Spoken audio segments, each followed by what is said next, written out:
อนกูงาบไอ้ยังสิกลับไปหาเมียเก่าไอ้อีกบ่ไอ้บ่กลับไอ้สิอยู่กับน้องไอ้หักน้องคนเดียวแม่นบ่แม่นน้องก็หักไอ้คือกันเด้ออีติมมึงเกี่ยมโหลดมือนี้กูสิเอาผัวกูกลับไปนับกูให้ได้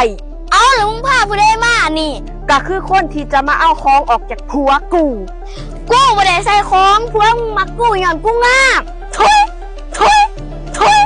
มึงแน่แวนบ่ได้บ่มึงงามทุกบอนไอ้รักถ้าโลกนี้เหลือแต่ข่อยกับอีนี่จะสิเลือกไผจังได๋ไอ้ก็เลือกทีมเสมอบักตาตำมานี่ติมหยุดเว้ยมึงเช็ดยังหัวหน้ากูจัดการมันเลยเดี๋ยวกูสะกดติดปักหนีเอง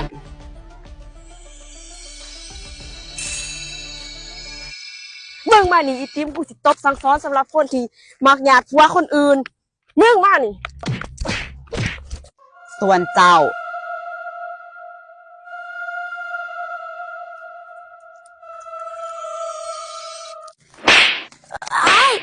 บักเต็บมึงคิดอีหยังมึงคือบ่มาช่วยกู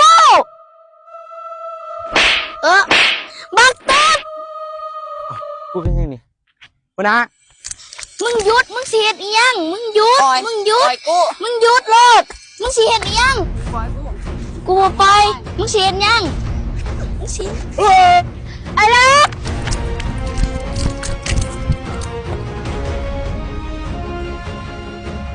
เอาหัวหน้า